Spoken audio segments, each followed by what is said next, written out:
ॐ अज्ञानतिमिरान्धस्य ज्ञानाञ्जनशलाकया चक्षुरुन्मीलितं येन तस्मै श्रीगुरुवे नमः। नमः ॐ विष्णुपादाय कृष्णपृष्ठाय भूतले श्रीमते भक्तिवेदान्त स्वामिन् इति नामिने। नमस्ते सरस्वते देवी गौरवाणी प्रचारिणे निर्विशेष शून्यवादी पाश्चात्य देश तारिणे। जय श्री कृष्ण चैतन्य प्रभो नित्यानंद श्री अद्वैत गदाधर श्रीवासादि गौर भक्त वृंद। हरे कृष्ण कृष्ण कृष्ण हरे हरे, हरे राम राम राम हरे हरे। हरे कृष्ण कृष्ण कृष्ण हरे हरे, हरे राम राम राम हरे हरे। हरे कृष्ण कृष्ण कृष्ण हरे हरे, हरे राम राम राम हरे हरे। हरे कृष्णा। आप सभी को दंडवत प्रणाम। श्रील प्रभुपाद लीलामृत के इन सत्रों में आप सभी का स्वागत है। हम सभी सत्स्वरूप दास गोस्वामी द्वारा लिखित यह सुंदर पुस्तक श्रील प्रभुपाद लीलामृत के द्वितीय भाग के 49वें प्रकरण पर आज है। 49वां प्रकरण जिसका नाम है भारत इस्कॉन को एकताबद्ध करना। बहुत ही संक्षिप्त पुनरावृत्ति के लिए यदि हमें याद हो तो प्रकरण 48 में श्रील प्रभुपाद दिल्ली से अपने शिष्य तेजस के मिले हुए तार से कि प्रधानमंत्री इंदिरा गांधी से मिलने की संभावना मूर्त रूप में अभी उपस्थित है, तो आप शीघ्र आ जाएं। श्रील प्रभुपाद आते हैं और हमने पूरे प्रकरण की समाप्ति पर पहले ही समझ लिया था कि उस समय की जो राजनीतिक सामाजिक स्थिति थी उसमें श्रील प्रभुपाद को इससे किसी विशेष लाभ की प्राप्ति नहीं हुई। इसमें श्रील प्रभुपाद का अपना कोई विशेष लाभ था भी नहीं। ये जनमानस को अंतर्राष्ट्रीय कृष्ण भावनामृत संघ की सुविधाएं और कितनी व्यापकता और सरलता से उन्हीं के लाभार्थ जनमानस के लाभार्थी उपलब्ध हो सके, इसके लिए ये श्रील प्रभुपाद का प्रयास था। तो प्रकरण 49 में भी श्री सत्स्वरूप दास गोस्वामी जी ने भारत इस्कॉन को एकताबद्ध करना इस विषय को आगे प्रस्तुत किया है। तो जिनके पास पुस्तक है उनसे अनुरोध है कि वो पुस्तकों का प्रयोग करें, अन्य सभी यहाँ पर ध्यानपूर्वक श्रवण कर सकते हैं। प्रकरण 49 भारत इस्कॉन को एकताबद्ध करना। 1975 ईस्वी के मध्य श्रील प्रभुपाद जीबीसी के समक्ष प्रबंधन की समस्याओं का उल्लेख बार बार करते रहे। मायापुर में जीबीसी की वार्षिक बैठक में उन्होंने इसका विशेष रूप से उल्लेख किया। इस्कॉन की स्थापना के दिन से वे कहते रहे थे कि यह एक अकेले व्यक्ति का काम नहीं है। उन्होंने जीबीसी की रचना इसलिए की थी कि उनके विश्वव्यापक बनते हुए संगठन के प्रबंध को व्यक्तिगत रूप से देखने के डगमगाते बोझ से उन्हें राहत मिले। उन्होंने जीबीसी के एक सदस्य को लिखा था, सदैव याद रखिए कि आप उन थोड़े से नेताओं में से एक हैं जिन्हें मैंने यह जिम्मेदारी सौंपी है और आपका काम बहुत बड़ा है। प्रभुपाद अपने आंदोलन की प्रगति को एक आश्चर्यजनक सफल घटना मानते थे और इसे अपने तुच्छ प्रयत्नों के प्रति भगवान चैतन्य की प्रत्यक्ष कृपा का प्रमाण समझते थे। इस्कॉन उनकी अपने गुरु महाराज के प्रति सेवा का प्रतीक था और अब उनके शिष्यों को चाहिए कि वे इसे बनाए रखें और अपने आध्यात्मिक गुरु की सेवा के रूप में इसमें सतत वृद्धि करें। उन्होंने कहा कि उनकी इच्छा संसार से प्रस्थान करने के पूर्व 108 फूलते फलते मंदिरों को देखना है। उन मंदिरों को जीवित रखना उनके एकनिष्ठ अनुयायियों का काम होगा। उन्होंने ऑस्ट्रेलिया में अपने जीबीसी प्रतिनिधि को लिखा, मेलबर्न, लंदन, बंबई, पेरिस सभी स्थानों के मंदिर बहुत सुंदर हैं। प्रत्येक वस्तु चमकदार और वैभवशाली है। अर्चा विग्रह एकनिष्ठ सेवा का प्रमाण है। अब यह जीबीसी का कर्तव्य है कि इसे बनाए रखें। उसका कर्तव्य है कि शिष्यों को प्रोत्साहित करें और उनकी देखभाल करें। कृष्ण भावनामृत के किसी उपदेशक के सामने समस्याओं का होना अनिवार्य था। इसलिए बहुत से साधुजन किसी पवित्र स्थान में रहना पसंद करते थे और उपदेशक होने से बचते थे।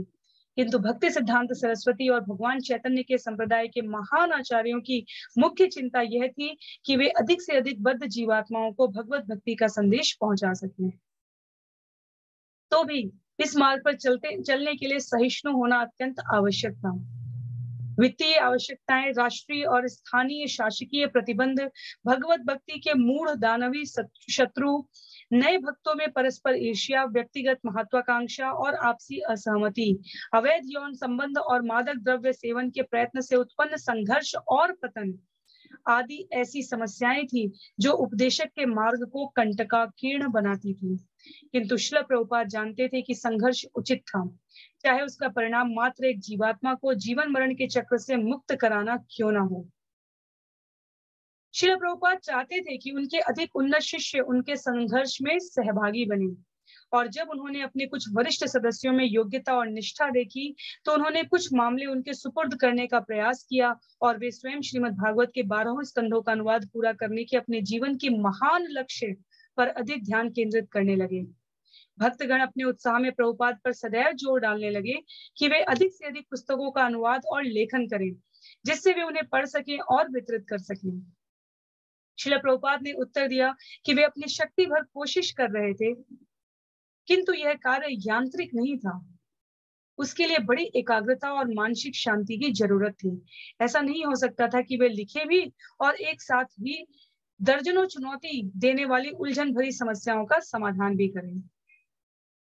जब गुरुकुल के लिए उत्तरदायी जीबीसी के सदस्य ने यह योजना भेजते हुए प्रभुपाद को लिखा कि सभी इस्कॉन केंद्रों को गुरुकुल की शिक्षा पद्धति की सहायता की बात करनी चाहिए, तो प्रभुपाद ने उत्तर दिया, जहां तक केंद्रों पर सहायता के लिए भार डालने की बात है, इस मामले पर जीबीसी में विचार होना चाहिए।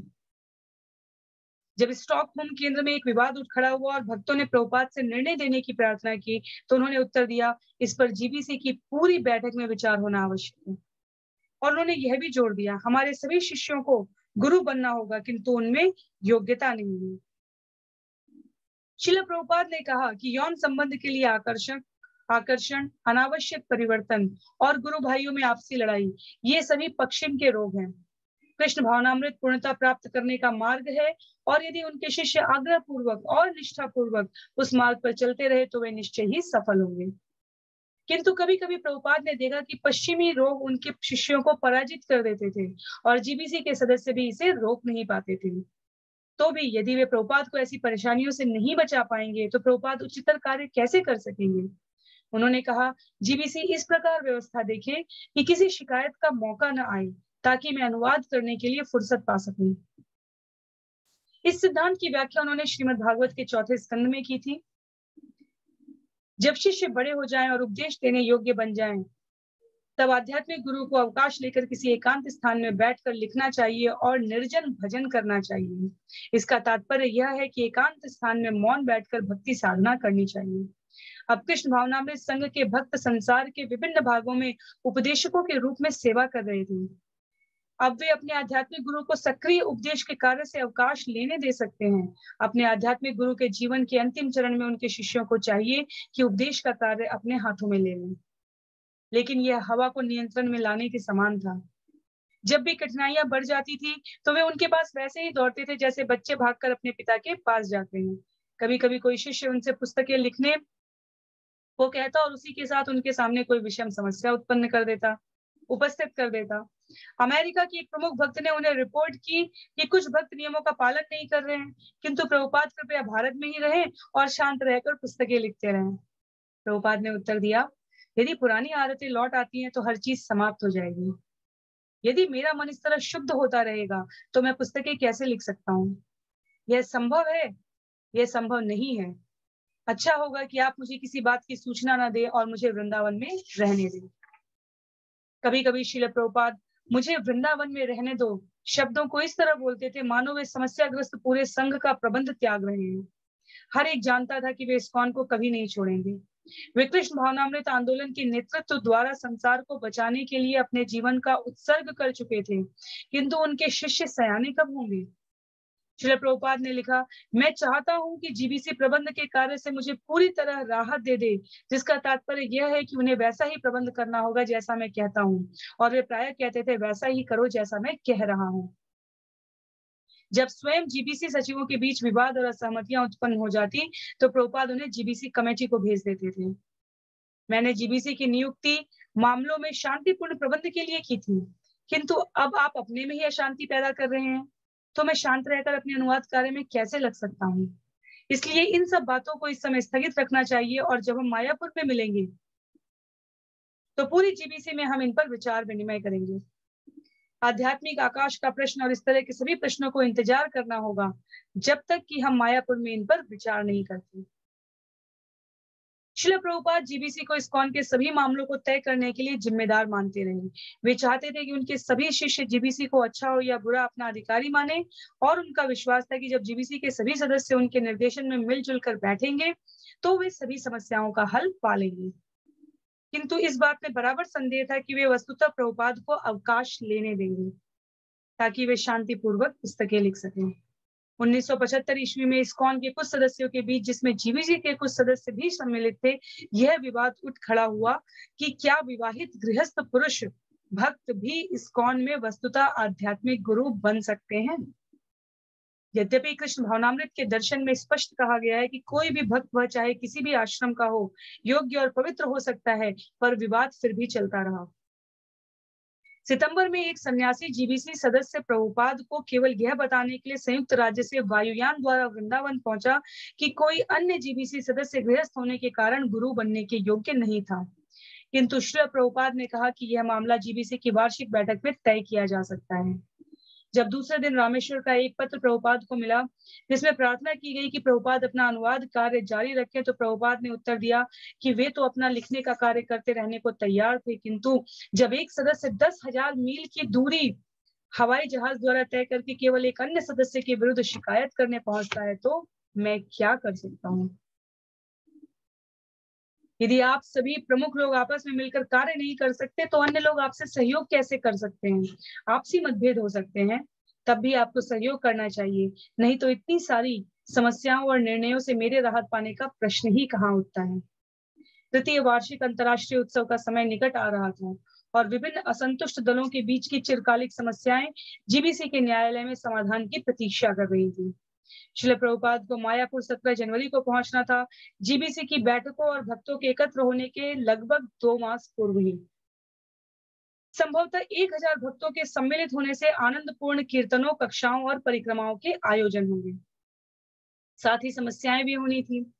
प्रभुपाद ने स्पष्ट कर दिया कि विवादों को हल करने का उपयुक्त ढंग उनके संबंध में गपशप करते रहना या आदेश के लिए उन पर दबाव डालना नहीं है, वरन जीबीसी का विश्वास प्राप्त करना है। प्रभुपाद स्वयं जीबीसी के निर्णयों को स्वीकार करने या अधिक आवश्यक हुआ तो उनमें संशोधन करने के लिए तैयार थे, इसलिए सच्चे भक्तों को भी उन निर्णयों को मानने से हिचकना नहीं चाहिए। मायापुर की बैठक में हम जो कुछ भी निर्णय लेंगे वह 1 वर्ष तक प्रभावी रहेगा, इसलिए जो कुछ भी करना है उसका निर्णय जीबीसी के बहुमत से होगा। जीबीसी के निर्णय के बिना मैं कोई निर्णय नहीं देना चाहता। मेरा दुख केवल यह है कि मैंने जीबीसी की नियुक्ति इसलिए की थी कि मुझे प्रबंध के कार्यों से राहत मिले, किंतु इसके विपरीत वाद विवाद और प्रतिवाद मेरे पास आते रहते हैं, तो मेरा मन शांत कैसे रह सकता है। इसलिए सबसे अच्छा यह होगा कि हम मायापुर की बैठक की प्रतीक्षा करें और वहां सब लोग मिलजुल कर निर्णय करें कि क्या करना है।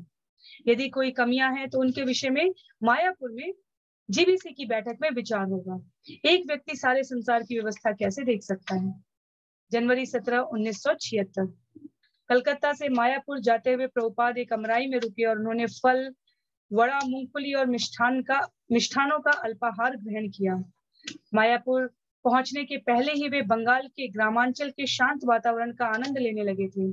शीघ्र ही वे मायापुर चंद्रोदय मंदिर पहुंचने वाले थे, जो परम पिता परमेश्वर की उपासना का उनका विशेष स्थल था।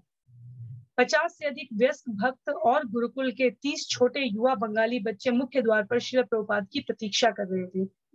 प्रभुपाद ने प्रवेश द्वार के ऊपर हाल में ही बने विशाल गुंबद को पहली बार देखा। एक मोटी 20 फुट की फूलमाला प्रवेश द्वार पर एक ओर से दूसरी ओर तक लगाई गई थी और उसके सामने भवानंद स्वामी रेशम की छोटी गद्दी पकड़े खड़े थे जिस पर एक कैंची रखी थी। कार से चमचमाती धूप में बाहर निकलते हुए प्रभुपाद ने कैंची ली और माला को काट दिया और इस प्रकार प्रवेश द्वार का शुद्धिकरण किया। प्रभुपाद मुस्कुराए। प्रवेश द्वार के खुलने के साथ सबने हर्ष ध्वनि की। प्रभुपाद ने प्रवेश किया और भाव विभोर करने वाले कीर्तन दल ने उनका अनुगमन किया। जब प्रभुपाद राधा माधव मंदिर की ओर चले तो जहां भी वे दृष्टि डालते थे उन्हें प्रफुल्लित पुष्प दिखाई देते थे। मिट्टी के पात्रों से जलते हुए लोबान का महकता धुआं उठ रहा था और दूसरी मंजिल पर खड़ी स्त्रियां आगंतुक प्रभुपाद पर गुलाब के फूलों की पंखुड़ियां बरसा रही थी। मुख्य भवन सुंदर ढंग से अलंकृत था। नारंगी रंग के रेशमी छाते के नीचे चलते हुए भक्तों और पवित्र नाम के उल्लासपूर्ण कीर्तन के बीच प्रभुपाद राजसी और विजयी प्रतीत होते थे। मंदिर के अंदर जहां छत से दर्जनों मालाएं लटक रही थी, प्रभुपाद राधा माधव के स्वर्णिम विग्रहों के सामने गए और उन्होंने साष्टांग प्रणाम किया। उन्हें लगा कि वे बैकुंठ में थे। उन्होंने कहा कि भक्तों ने जैसी व्यवस्था की है उससे लगता है कि कृष्ण मुस्कुरा रहे हैं। उस दिन बाद में जब प्रभुपाद का सेवक हरि शौरी उनकी मालिश कर रहा था, तब उसने सुझाव दिया कि अवकाश के लिए यह स्थान अच्छा रहेगा। प्रभुपाद ने उत्तर दिया, या तो वृंदावन या मायापुर, अन्य कोई स्थान नहीं है, यह निश्चित है। तीसरे पहर प्रभुपाद ने मैदानों और भवनों का निरीक्षण किया। वे प्रसाद कक्ष के बृहद आकार से प्रसन्न थे, जिसमें 1200 लोगों के बैठने की व्यवस्था थी। उन्होंने टिप्पणी की कि कक्ष का आकार उन्हें बंबई रेलवे स्टेशन की याद दिलाता था, किंतु जब उन्होंने रसोई घर की सीढ़ियां गंदी देखी तो उन्होंने इसकी कड़ी आलोचना की। एक भक्त ने बताया कि सीढ़ियां हमेशा साफ रहती थी, किंतु जो भक्त इन्हें साफ करता था वह इस समय जप करने में लगा था। प्रभुपाद ने कहा, तुम जप में लगे हो और यह 300 सालों से साफ नहीं की गई है। पहले इसे साफ करो, तब जप करो। जप के बहाने वे केवल सो रहे हैं। उन्होंने कहा कि जो कोई भी तमोगुण से प्रभावित कोई चीज देखता है और उसे ठीक नहीं करता, तो वह स्वयं तमोगुण से प्रभावित हो जाता है। प्रभुपाद जलांगी के तट तक उस नाव को देखने गए जो भक्तगण गांव-गांव जाने के लिए प्रयोग करते थे। नाव पर सवार होकर उन्होंने यात्रा और प्रचार के सरल जीवन की प्रशंसा की। वे गायों और बछड़ों को देखने गौशाला में भी गए और उन्होंने इस्कॉन के खेत में पैदा होने वाले उस वर्ष के पहले गन्ने के रस का प्याला पिया। जब प्रभुपाद मैदानों से होते हुए प्रस्तावित मायापुर नगर स्थल की ओर जा रहे थे, तो सुरभि ने बताया कि विभिन्न भवन कहाँ स्थित होंगे। प्रभुपाद ने सुझाव दिया कि उन्हें अपनी योजना पश्चिम बंगाल की सरकार के सामने प्रस्तुत करके उसके लिए आवश्यक भूमि की मांग करनी चाहिए। श्रील प्रभुपाद मायापुर नगर के विषय में चिंतन करते रहे और कुछ दिन बाद उन्होंने पश्चिम बंगाल सरकार के मुख्य सचिव को भूमि प्राप्त करने में सहायता देने की प्रार्थना करते हुए एक पत्र लिखा। उन्होंने मुख्य सचिव को सूचित किया कि इस्कॉन को एक सांप्रदायिक धार्मिक संगठन समझने की भूल नहीं करनी चाहिए। भगवत गीता में कृष्ण का हम शरीर मात्र नहीं है से आरंभ होने वाला उपदेश वैज्ञानिक है और इसलिए उसका संबंध किसी धर्म विशेष से नहीं है। प्रभुपाद ने जोर देकर यह भी कहा कि इस्कॉन का कार्यक्रम, विशेषकर मायापुर के लिए सोचा गया कार्यक्रम, आध्यात्मिक शिक्षा द्वारा सभी राष्ट्रीय और अंतर्राष्ट्रीय समस्याओं का समाधान करेगा। उन्होंने योजना की ऐसी विशेषताओं का वर्णन किया जो मुख्य सचिव को खास तौर पर अच्छी लगने वाली थी, जैसे परियोजना में विदेशी धन का निवेश, मायापुर आने वाले पर्यटकों की बाढ़, निर्माण और नगर के रखरखाव के लिए हजारों स्थानीय कार्मिकों को रोजगार। परियोजना का उनका वर्णन चित्ताकर्षक था। सांस्कृतिक प्रदर्शनी भवन के इर्द गिर्द समग्र ग्राम का सामुदायिक विकास उद्घाटित होगा। यह केंद्रीय सांस्कृतिक प्रदर्शनी भवन कई स्तरीय योजनाओं का पहला स्तर होगा। इसमें संसार का सबसे बड़ा तारामंडल घर होगा, जिसका नाम होगा बोध मंदिर। यह भवन 30 से भी अधिक मंजिलों वाला होगा और उसमें ऐसी प्रदर्शनियां होंगी जो ब्रह्मांड के सभी स्तरों और जीवन दशाओं, सभी ग्रह मंडलों की ठीक स्थितियों का चित्रण प्रकाशों, प्रतिमाओं, डायोरम, मूर्तियों और भित्ति चित्रों द्वारा करेगी। जनता के लिए भी प्रतिदिन प्रदर्शनी और पर्यटनों का आयोजन होगा और ऐसे सचल सोपान होंगे जो लोगों को प्रदर्शनी भवन की ऊपरी मंजिलों तक ले जाएंगे। तारामंडल घर में इस संसार और इसके परे के जीवन के विविध स्तरों को प्रदर्शित करने वाली जो वस्तुएं दिखाई जाएंगी, उनका आधार वैदिक साहित्य होगा, विशेषकर श्रीमद् भागवत। यह बोध मंदिर सुंदर मार्गों, प्रवेश द्वारों, वाटिकाओं और जलाशयों से घिरा होगा। उसकी परिधि के चारों ओर 1000 फुट लंबे 4 मंजिले 4 भवन होंगे। उनका इस्तेमाल प्रारंभिक कक्षा से लेकर स्नातकोत्तर कक्षाओं तक की सामान्य और विशेष शिक्षा देने के लिए किया जाएगा। पत्र में श्रील प्रभुपाद ने इस्कॉन परियोजनाओं के लिए जमीन खरीदने में कठिनाइयों का उल्लेख किया, क्योंकि सभी स्थानीय भूस्वामी प्रचलित बाजार दर से अपनी कीमतें बहुत बढ़ाकर बता रहे थे। यदि सरकार बाजार दर पर जमीन उपलब्ध करा दे तो इस्कॉन अपना जरूरी काम तुरंत शुरू करा देगा और विधिवत उद्घाटन भी भगवान चैतन्य महाप्रभु के वार्षिक जन्मोत्सव पर मार्च 16, 1976 को संपन्न हो जाएगा। इस बीच प्रभुपाद काम आरंभ करने के लिए पर्याप्त जमीन प्राप्त करने का स्वयं अपनी ओर से प्रयत्न कर रहे थे। मायापुर नगर परियोजना के लिए विशाल धनराशि की जरूरत थी और उसको पूरा विकसित करने में कई वर्ष का समय लगना था। किंतु प्रभुपाद का विश्वास था कि पूरी होने पर वह भगवान चैतन्य की महिमा का उद्घोष करेगी और उसकी संभावनाएं अपरिमित होंगी।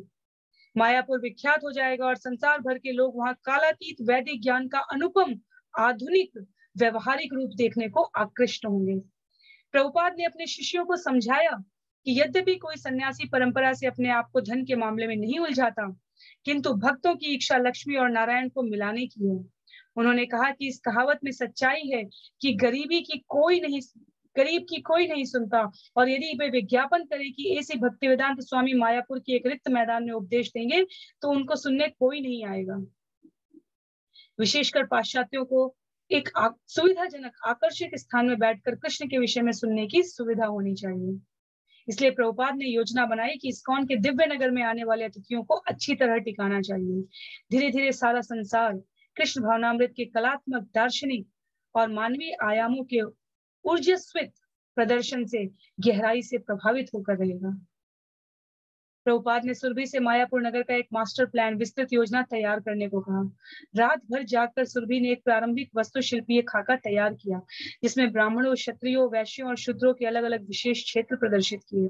खाके में मंदिर, स्कूल, सड़कें, पगडंडियां, आवासीय भवन, कुटीर, स्टेडियम, हवाई पट्टी आदि सभी दिखाई गए। इसके अतिरिक्त आत्मनिर्भरता सूचक, पवन चक्की, नहरें, खेत इत्यादि भी प्रदर्शित थे। जब सुरभि प्रभुपाद के पास नक्शा लेकर आया, उस समय वे मालिश करा रहे थे। हम सभी को स्मरण रखना चाहिए, श्रील प्रभुपाद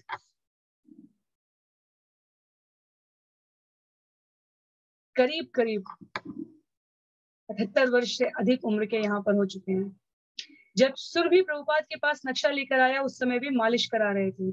उनका सुनहरा शरीर सरसों के तेल से चमक रहा था, जबकि हरी शौरी सावधानी पूर्वक जोर से उनके सिर, पीठ, छाती और बाहों की मालिश कर रहा था। प्रभुपाद आराम की मुद्रा में थे और मौन थे, उनके नेत्र चिंतन में बंद थे। किंतु जब सुरभि मायापुर का नक्शा लेकर प्रविष्ट हुआ तो वे सचेत हो गए। प्रभुपाद ने नक्शा पसंद किया और वे उसके बारे में 1 घंटा बात करते रहे। अब सुरभि को विविध नक्शा बनाकर उसे व्यावसायिक वास्तुशिल्पियों और उपयुक्त सरकारी विभागों के पास ले जाना चाहिए। मायापुर आने वाले भक्तों को भी इसे देख लेना चाहिए। पौराणिक कथाओं से संबंधित और सुदूरगामी प्रभाव वाला मायापुर नगर यथार्थ रूप लेने जा रहा था। जो जो उत्सव निकट आ रहा था, कुछ सन्यासी पहुंचने लगे थे, इस आशा में कि भक्तों की बाढ़ आने के पहले वे श्रील प्रभुपाद से अधिक आत्मीय संसर्ग बना सके। सन्यासियों के बीच विचार विमर्श का एक सबसे बड़ा मुद्दा इस्कॉन में गृहस्थों की भूमिका से संबंधित वाद विवाद तथा स्त्रियों और बच्चों का सन्यासियों और ब्रह्मचारियों पर पड़ने वाला प्रभाव था।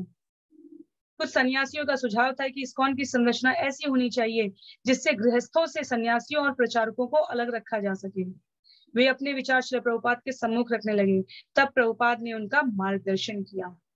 एक दिन सवेरे के भ्रमण में जयपताका स्वामी ने पूछा कि किसी व्यक्ति को संन्यास ग्रहण करने के लिए क्या मानदंड प्राप्त करना चाहिए। प्रभुपाद ने उत्तर दिया, सन्यासी बनने के लिए उसके पहले के 3 आश्रम हैं। पहले ब्रह्मचारी बने, फिर गृहस्थ बने, उसके बाद वानप्रस्थ हो, एक के बाद दूसरा।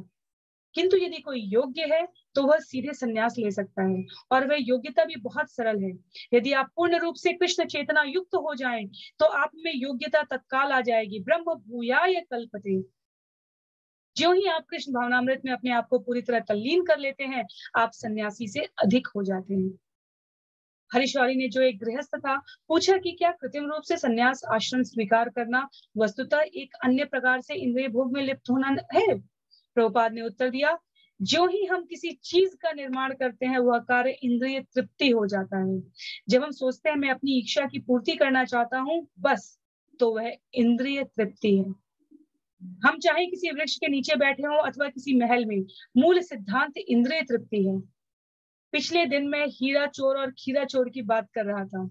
एक सोचता है कि मैं ककड़ी चुराऊंगा, दूसरा सोचता है कि यदि मैं चोरी करूंगा तो एक हीरे की चोरी करूंगा। किंतु चोरी की प्रवृत्ति दोनों में है। कोई सोच सकता है कि मैं तो केवल एक ककड़ी छुड़ा रहा हूँ, यह इतना आपत्तिजनक नहीं है, किंतु कानून की निगाह में दोनों अपराधी हैं। इसलिए यदि हम कल्पना करें, हाँ मुझ में चोरी की प्रवृत्ति है किंतु मैं हीरा नहीं चुराऊंगा, हीरा चुराऊंगा, तो यह केवल मानसिक छल है। चोर तो मैं हूं ही। जयप्रताप स्वामी ने पूछा, तो क्या कृष्ण भावनामृत में गृहस्थ जीवन में खीरा चोर होने की अनुमति है? श्रील प्रभुपाद ने कहा, हाँ, खीरा चोर वैश्याओं के पीछे भागने वाला हीरा चोर है और गृहस्थ खीरा चोर है, बस। हरिशौरी ने फिर पूछा कि क्या कृत्रिम संन्यास एक प्रकार का इंद्रिय भोग है? शिष्यों के मत भिन्न भिन्न थे और वे चाहते थे कि प्रभुपाद इस बात को स्पष्ट कर दे, ताकि कोई एक दल प्रभुपाद का कोई उद्धरण देते हुए यह दावा न करे कि वह विश्वजनीन है। प्रभुपाद ने कहा, संन्यास या त्याग कृत्रिम नहीं है, यह एक प्रक्रिया है। हमें इंद्रिय भोग का त्याग करना है, इसलिए एक प्रक्रिया अपनानी पड़ेगी। जैसे किसी स्वास्थ्य क्लब में होता है, वहां कृत्रिम तैराकी भी होती है, क्या नहीं होती? कृत्रिम तैराकी वास्तविक तैराकी नहीं है, किंतु वह अभ्यास के लिए होती है। दयानंद ने कहा, किंतु कभी कभी लोग त्याग करके बड़े अहंकारी हो जाते हैं, यह क्या है? प्रभुपाद अपना उत्तर जारी रखते हुए कहते गए कि त्याग का वस्तुतः अभ्यास करना पड़ता है। उन्होंने कहा, प्रत्येक को मंगल आरती में उपस्थित होना चाहिए, यह अनिवार्य है, नहीं तो प्रसाद नहीं मिलेगा। यदि आप बीमार हैं तो फिर खाना भी नहीं चाहिए। मंगल आरती के समय सोना नहीं चाहिए, क्योंकि कोई कहता है कि वह बीमार है, पर प्रसाद ग्रहण करने के समय वह पेटू की तरह खाता है। तो श्रील प्रभुपाद व्यवहारिक ज्ञान को यहाँ पर प्रस्तुत कर रहे हैं कि यदि आप मंगल आरती में इसलिए उपस्थित नहीं है कि आप बीमार हैं, तब आपको निश्चित रूप से प्रसाद ग्रहण करने के लिए भी उपस्थित नहीं होना चाहिए, क्योंकि एक बीमार व्यक्ति को प्रसाद भी स्पष्ट रूप से कहते हैं कि प्रसाद भी पेटू की तरह नहीं खाना चाहिए। कहने का अर्थ है कि उसे मंगल आरती में अनुपस्थित होने के लिए किसी भी प्रकार के अनावश्यक बहाने करने की आवश्यकता नहीं है। यदि भक्तों की यह इच्छा थी कि प्रभुपाद गृहस्थी और सन्यासी में भेद निरपेक्ष रूप से स्पष्ट कर दें, तो वह नहीं हुआ। प्रत्युत उन्होंने प्रत्येक दल के लिए अपेक्षित गुण और अभ्यास पर बल दिया। एक अन्य दिन सवेरे के भ्रमण में हृदयानंद गोस्वामी ने सन्यासियों में चलने वाले विवाद की चर्चा की। दयानंद गोस्वामी ने कहा, हम सोचते हैं कि यह अच्छा होगा कि नगर के केंद्र उपदेशकों के लिए रखे जाएं और स्त्रियों और बच्चों को कृषि फार्मों पर रखना अधिक आसान होगा। वहां वे कुछ काम कर सकते हैं और अपने लिए भोजन पैदा कर सकते हैं। प्रभुपाद ने कहा, हाँ, फार्म पर वे रह सकते हैं और कुछ हाथ का काम कर सकते हैं। गुरु कृपा स्वामी ने कहा, यद्यपि वे ऐसा करेंगे नहीं श्रील प्रभुपाद। प्रभुपाद ने कहा, तब उन्हें वहां न रहने दिया जाए। यदि वे नियमों का पालन नहीं करते तो लाभ ही क्या? एक अन्य सन्यासी ने कहा कि जब बहुत सारे गृहस्थ बड़े बड़े सामुदायिक केंद्रों में इकट्ठे हो जाते हैं तो आलस्य का वातावरण पैदा हो जाता है, किंतु जब बहुत से ब्रह्मचारी एक साथ उपदेश कार्य करते हैं तो उनमें अधिक गतिशीलता होती है। श्री प्रभुपाद ने कहा, जो भी हो, प्रत्येक को व्यस्त रहना चाहिए, बस। बेकार जीवन ठीक नहीं।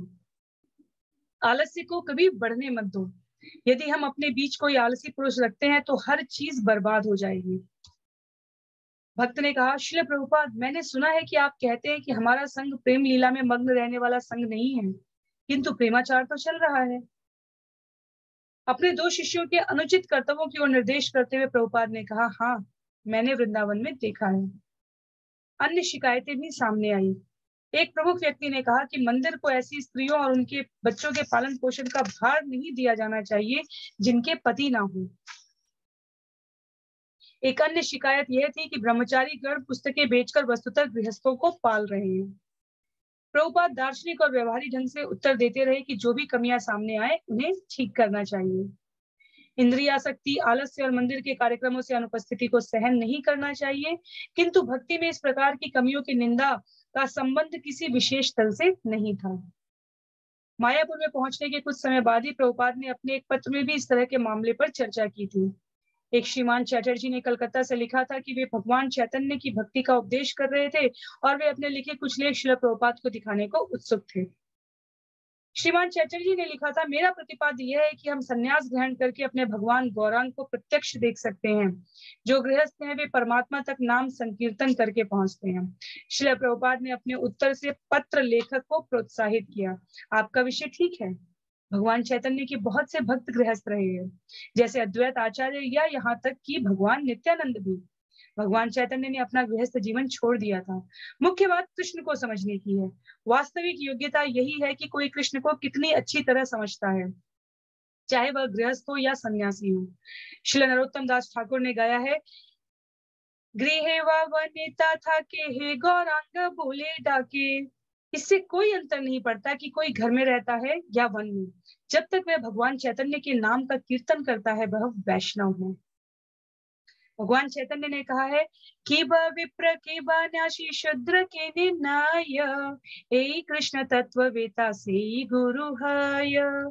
चाहे कोई ब्राह्मण हो, सन्यासी हो अथवा शूद्र हो, वह यदि कृष्ण वेत्ता है तो आध्यात्मिक गुरु बन सकता है। चैतन्य चरितामृत 8.128। इसलिए आप आइए और हम आपके लेखों पर विचार विमर्श करेंगे। अपने कमरे में आराम से बैठे हुए श्रील प्रभुपाद हाल में प्राप्त कुछ अपने पत्रों को अस्थाई सचिव दयानंद से पढ़वाकर सुन रहे थे। एक पत्र एक मंदिर के अध्यक्ष का था, जिसमें उन्होंने भक्तों को नियंत्रण में रखने की कठिनाइयों का वर्णन किया था। प्रभुपाद ने दयानंद से पत्र का सारांश करवाया। दयानंद ने कहा, वे कहते हैं कि भक्तों का व्यवहार ठीक नहीं है और जब वे आलोचना करते हैं तो भक्त उनकी आलोचना को स्वीकार नहीं करते। प्रभुपाद ने कहा, केवल आलोचना करना ही हमारा तरीका नहीं है, हमें अपने आचरण से दिखाना होगा। दयानंद ने प्रभुपाद द्वारा उत्तर में लिखे जाने वाले पत्र में टाइप करने के लिए इस बिंदु को नोट कर लिया। दयानंद ने जारी रखा, श्रील प्रभुपाद, अब वे अपने गृहस्थ जीवन के बारे में पूछ रहे हैं। प्रभुपाद बोले, यह गुरु का काम नहीं है कि बताए कि यौन संबंध और पारिवारिक जीवन को कैसे समुन्नत किया जाए। पश्चिम के ये पुरुष और स्त्रियां सुखी नहीं है, वे विवाह करते हैं पर सुखी नहीं है। इसलिए मेरी संस्तुति है कि वे ब्रह्मचर्य और संन्यास का जीवन स्वीकार करें। प्रभुपाद के साथ कमरे में और भी अनेक शिष्य थे और उनमें से एक ब्रह्मचारी जगत गुरु बोल उठा, क्योंकि उन्हें प्रशिक्षण नहीं मिला है, इसलिए उनके सामने इतनी समस्याएं हैं। प्रभुपाद ने कहा, जो भी हो, वे सुखी नहीं है, इसलिए मैं ब्रह्मचर्य और संन्यास के जीवन की संस्तुति करता हूँ। प्रभुपाद ने वृंदावन में पति पत्नी के जीवन में जो शैथिल्य देखा था, उससे वे पहले से ही शुद्ध थे। अब एक गृहस्थ का यह पत्र सुनकर जो अपने गृहस्थ जीवन के बारे में अनुचित रूप से पूछ रहा था, उनका ध्यान फिर वृंदावन पर गया और उन्होंने वृंदावन के जीबीसी सदस्य गोपाल कृष्ण को बुलवाया, जो अभी हाल में मायापुर पहुंचे थे। श्री गुरु महाराज की जय। गोपाल कृष्ण के कमरे में प्रवेश करने के पूर्व ही प्रभुपाद ने कहना आरंभ कर दिया, यह प्रेमाचार के लिए कोई निशुल्क होटल नहीं है, वृंदावन कोई मजाक का स्थान नहीं है। कृष्ण के प्रति उन्हें गंभीर बनना है और मैं हर चीज की व्यवस्था करूंगा। धन की चिंता ना करें, किंतु व्यवस्था ठीक रखें। धन का अभाव नहीं है, अभाव व्यवस्था का है। मंदिर में इतने अधिक बच्चे क्यों हैं? यह केवल पतिविहीन स्त्रियों का स्थान नहीं है। बच्चों को हमेशा व्यस्त रखना चाहिए ताकि वे सब जगह उत्पात करते ना घूमें। श्रील प्रभुपाद ने कहा कि यदि माताएं गैर जिम्मेदारी का व्यवहार करती हैं और केवल अपने बच्चों की ही देखभाल करना चाहती हैं, तो उन्हें वृंदावन से हटा देना चाहिए। दो स्त्रियां मिलकर एक नर्सरी चला सकती हैं और अनेक बच्चों की देखभाल कर सकती हैं और अन्य स्त्रियां अन्य काम कर सकती हैं। प्रभुपाद ने कहा, छत पर जाकर केवल प्रेम लीला नहीं करनी है और फिर योजना बनाकर चंपत हो जाना ठीक नहीं। उन्होंने इस बात पर बल दिया कि चूंकि समस्त भारत के लोग वृंदावन आते हैं, इसलिए इस्कॉन केंद्र को सभी तरह से आदर्श होना चाहिए, नहीं तो लोग समझेंगे कि प्रभुपाद के शिष्य केवल हिप्पी हैं और कोई भी हमारे यहाँ नहीं आएगा। बच्चों की देखभाल का एक अच्छा उदाहरण मायापुर है, जहाँ एक गुरुकुल की स्थापना हो चुकी है। प्रभुपाद ने कहा, बच्चों का स्वागत है, लेकिन उन्हें रत्न बनाइए, उन्हें बर्बाद करके वर्ण संकर हिप्पी मत बनाइए। गैर जिम्मेदार गृहस्थ जीवन के विषय में प्रभुपाद के इन बोझिल शब्दों से मायापुर में एकत्र सन्यासियों के आपसी तर्क वितर्कों में और भी गर्माहट आ गई। उनमें से कुछ को लगा कि गृहस्थों को मंदिर में नहीं रहना चाहिए। उस शाम को जब अनेक सन्यासी प्रभुपाद के कमरे में एकत्र हुए, तो उन्होंने इस्कॉन में परिवारों और बच्चों की स्थिति के संबंध में उनसे विचार विनिमय किया। एक सन्यासी ने उल्लेख किया कि उसे कुछ मंदिरों में उपदेश नहीं करने दिया जा रहा था, क्योंकि वह विवाह के विरुद्ध था और ब्रह्मचारी जीवन पसंद करता था।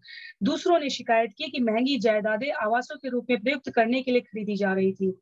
उपदेश कार्य ठप्प हो रहा था। उन्होंने कहा, और ब्रह्मचारियों से कहा जा रहा था कि यदि वे कामातुर अनुभव करते हो तो उन्हें विवाह कर लेना चाहिए। प्रभुपाद ने इस बात को अनुभव किया कि सन्यासियों के प्रतिवाद में भारी बल था और उन्हें विभिन्न आश्रमों के बीच वैर भाव का भी आभास हुआ।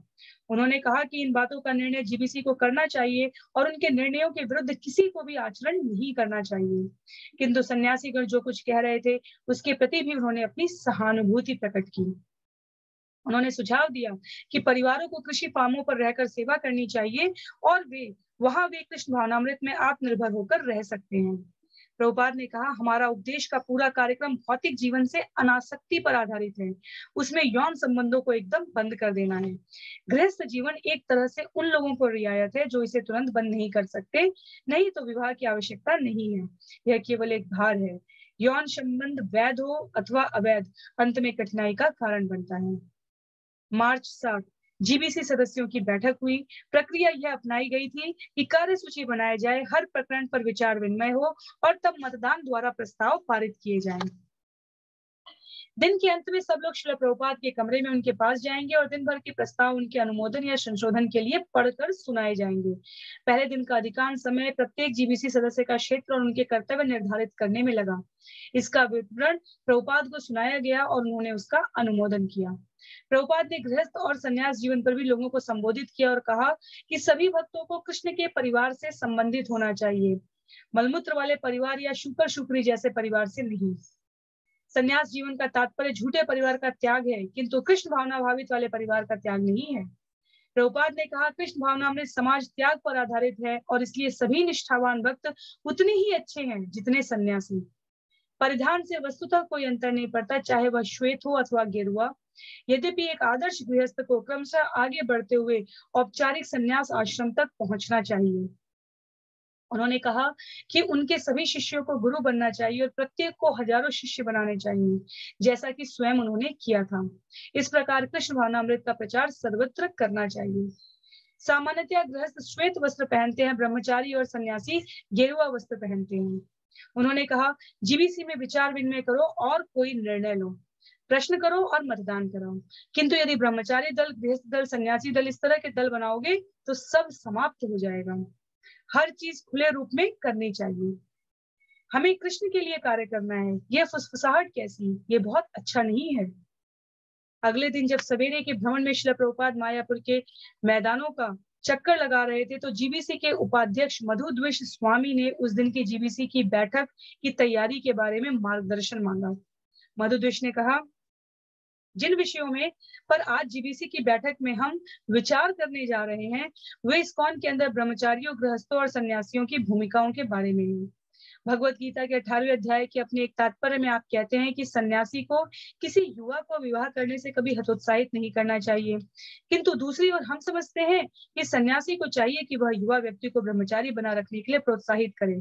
तो मुझे लगता है कि यहाँ कोई परस्पर विरोध है। श्रील प्रभुपाद ने कहा, समय और परिस्थिति के अनुसार, जैसे कृष्ण कहते हैं, नियतम कुरु कर्मत्वम, अपने निर्धारित कर्म में सदैव लगे रहो। और अंत में कृष्ण कहते हैं, सर्वधर्मान परित्यज्य मामेकं शरणं व्रज, सब निर्धारित कर्मों का त्याग करके मेरी शरण आओ। श्रीमद् भगवत गीता 18.66।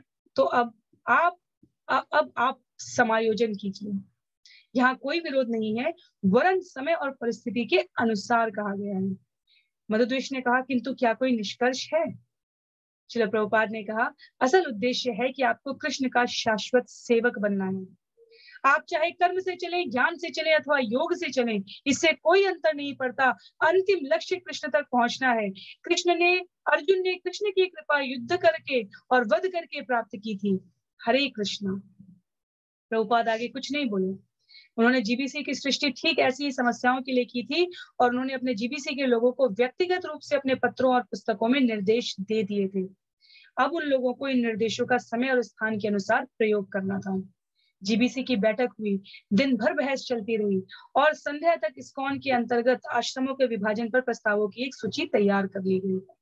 बिना पति वाली स्त्रियां जिनके बच्चे साथ हों इस्कॉन के मंदिरों में नहीं रह सकती। पति और पत्नी इस्कॉन के मंदिरों में नहीं रह सकते, चाहे वे अलग अलग रहना चाहें।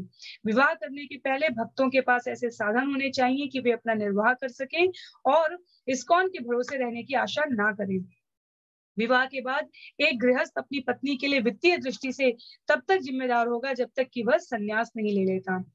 प्रभुपाद के कमरे में जब प्रस्ताव पढ़कर उन्हें सुनाए जाते थे तो सामान्यतः उनकी ओर से कोई शाब्दिक प्रतिक्रिया नहीं होती थी। समर्थन में उनकी आदत प्रायः सिर हिला देने की थी, कभी-कभी वे टिप्पणी भी कर देते थे। किंतु जब उन्होंने इस प्रस्ताव को सुना कि बिना पति वाली स्त्रियां जिनके बच्चे हों इस्कॉन के मंदिरों में नहीं रह सकती, तो उनके मुख से एक विचारणीय निकला। तब उन्होंने कहा, जहां तक मेरा संबंध है, मेरी चिंता केवल यह है कि उनका मानव जीवन बेकार न जाए। वे संघ के आधिकारिक प्रधान के स्वर में नहीं बोल रहे थे, जिन्हें प्रस्तावों को रद्द कर देने का अधिकार था, वरन वे एक शुद्ध भक्त की तरह अत्यंत व्यक्तिगत विनीत वाणी में बोल रहे थे। उन्होंने कहा, इतने संघर्ष के बाद उन्हें मानव जीवन प्राप्त हुआ है और मैं नहीं चाहता कि वे ये अवसर खो बैठे। जहां तक मेरा संबंध है, मैं स्त्री, पुरुष, बालक, धनी, निर्धन, शिक्षित, मूर्ख में कोई भेद नहीं करता। वे सभी आए और कृष्ण भावनामृत को स्वीकार करें, जिससे उनका मानव जीवन नष्ट ना हो।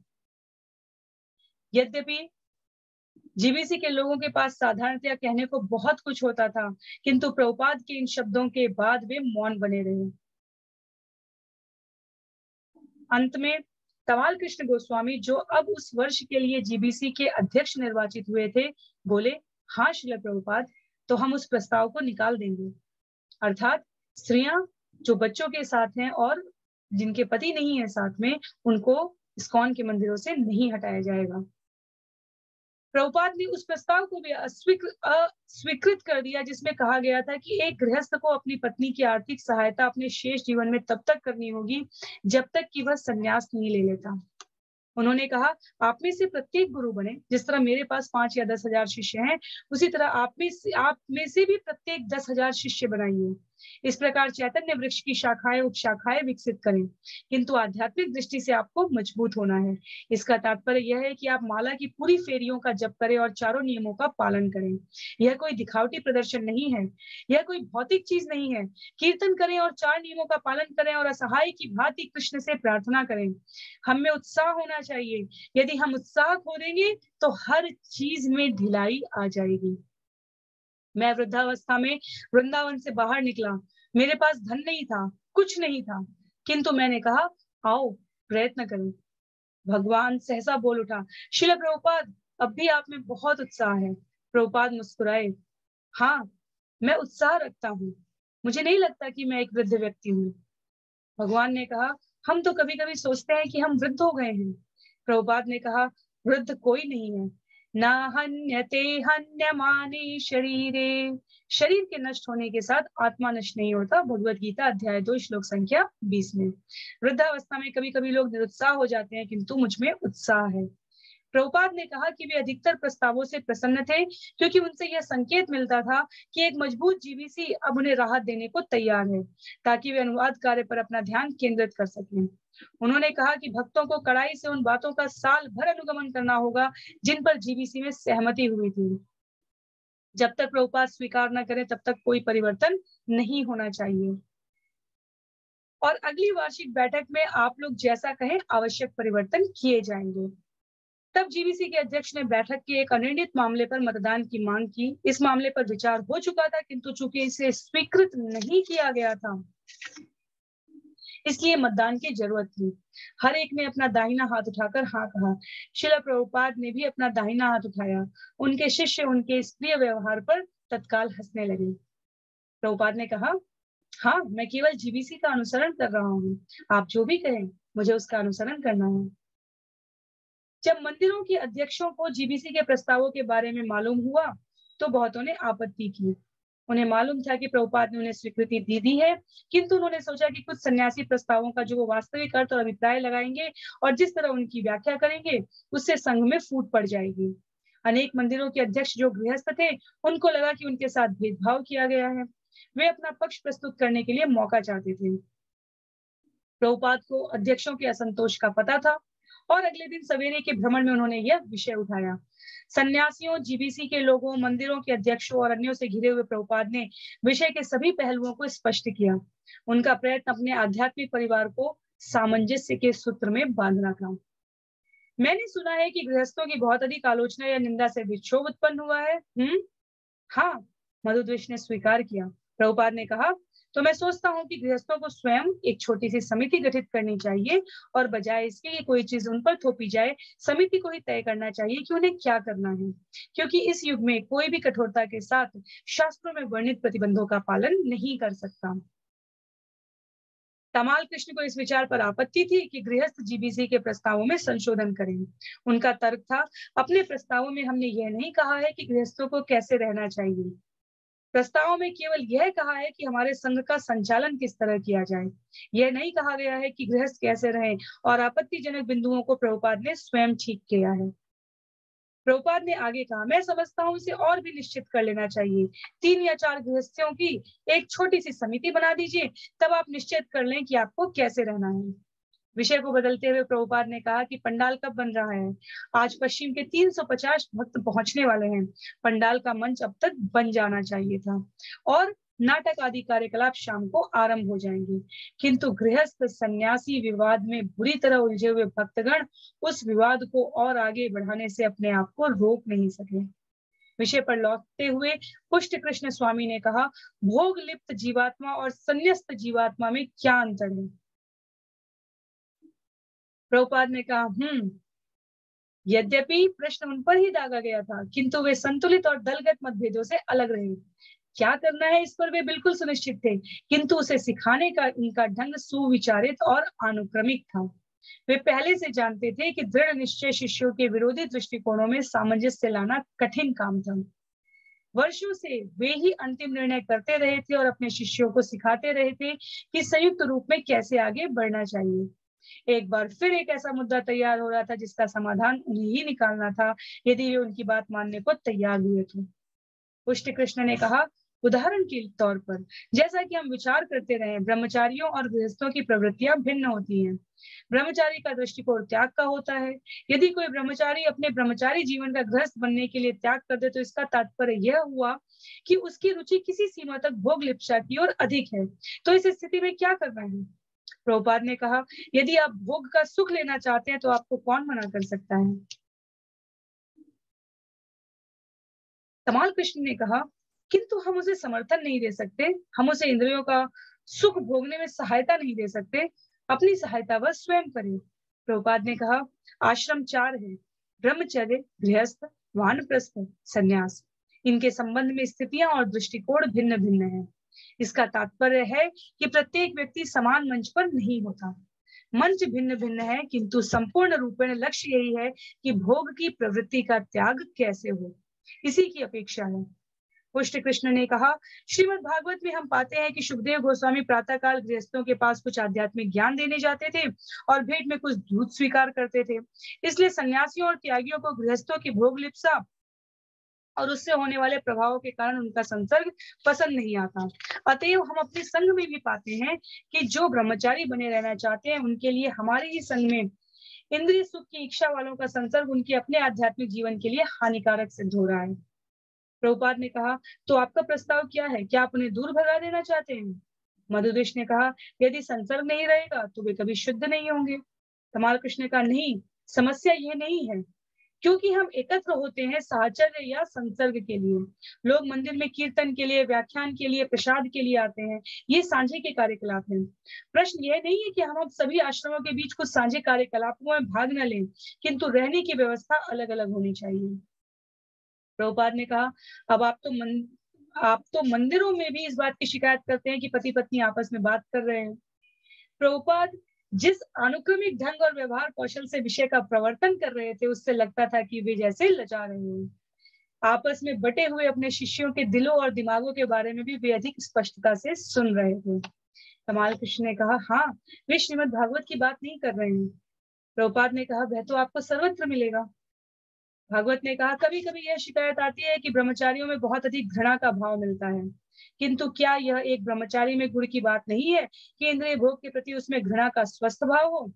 प्रभुपाद ने कहा, मैं समझा नहीं। वक्त प्रभुपाद के इतना निकट घिराए जितना संभव था। यह एक महत्वपूर्ण बिंदु था। पुष्ट कृष्ण ने कहा, वे कहते हैं कि कभी कभी ब्रह्मचारियों और सन्यासियों के मन में भी स्त्रियों और पारिवारिक जीवन के प्रति घृणा का या अनिच्छा का भाव मिलता है, किंतु कभी कभी गृहस्थ सन्यासियों और ब्रह्मचारियों की यह कहकर आलोचना करते हैं कि यह मतांधता है। गृहस्थों का कहना है कि यह उतना ही खराब है जितना इंद्रिय भोग का सुख, क्योंकि सन्यासी उसी चीज का चिंतन कर रहा है चाहे वह उसके विरुद्ध सोचता हो। तो भागवत दास का प्रश्न यह है कि क्या तटस्थ रहना ठीक है या घृणा भाव रखना ठीक है। प्रभुपाद ने कहा यह सभी मतांधता है। वास्तविक ऐक्य तो कृष्ण भावनामृत का प्रसार करना है। कलौ नास्ति नास्ति नास्तेव गति अन्यथा। कलयुग में आप कड़ाई से पालन नहीं कर सकते, ना मैं कर सकता हूँ। यदि आप मेरी आलोचना करते हैं तो मैं आपकी आलोचना करता हूँ। यह वास्तविक कृष्ण भावना में जीवन से बहुत दूर हट जाना है।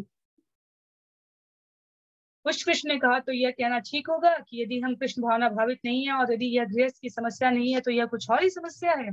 श्रील प्रभुपाद ने कहा हाँ, हमें स्मरण रखना चाहिए कि चाहे हम गृहस्थ हो, ब्रह्मचारी हो या सन्यासी हो, शास्त्र के विधानों का पालन पूरा पूरा कोई नहीं कर सकता।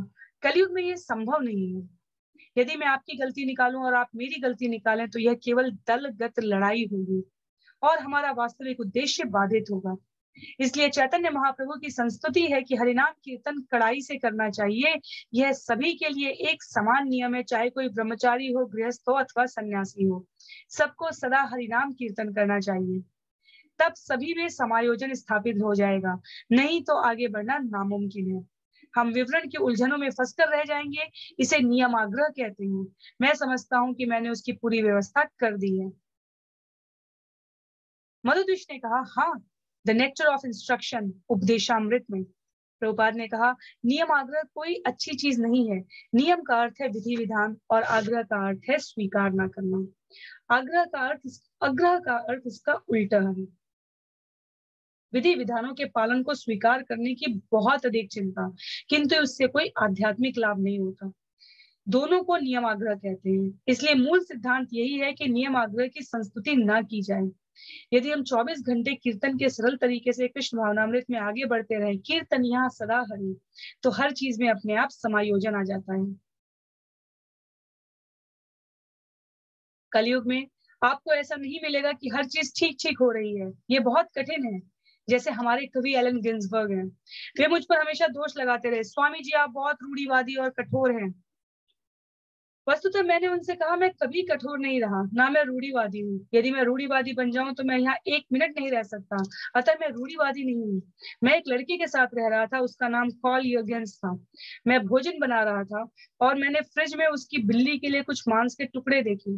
फिर भी मैंने अपना खाना उस फ्रिज में रखा। किया जाए। वे 1 घंटे से बात कर रहे थे और प्रभुपाद के आदेश बहुत स्पष्ट थे, किंतु अभी वार्ता समाप्त नहीं हुई थी। पर इतना तो स्पष्ट था कि नियंत्रण किसके हाथ में था। उस दिन सवेरे कुछ समय बाद कलकत्ता हवाई अड्डे से बसों में सवार 350 भक्तों का कारवां मायापुर की सीमा पर पहुंचा। आने वाले कुछ भक्तों के लिए मायापुर की उनकी यह पहली यात्रा थी और यहाँ पहुंचने के हर्षोत्साह से पश्चिम से उनकी लंबी यात्रा की थकान जाती रही।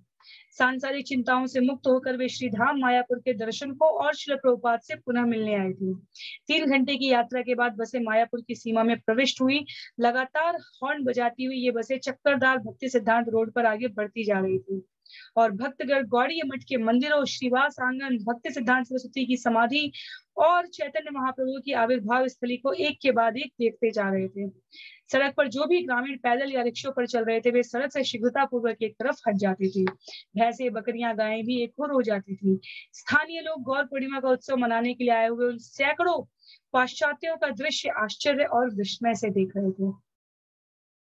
तब आगंतुक भक्तों को मायापुर के समतल भूपटल पर इस्कॉन के मायापुर चंद्रोदय मंदिर का गुलाबी सुंदर आकार दिखाई दिया, जिसका निर्माण श्रील प्रभुपाद ने उनके लिए कराया था, और वह धाम दिखने लगा जिसके संबंध में उन्होंने इतना अधिक सुन रखा था।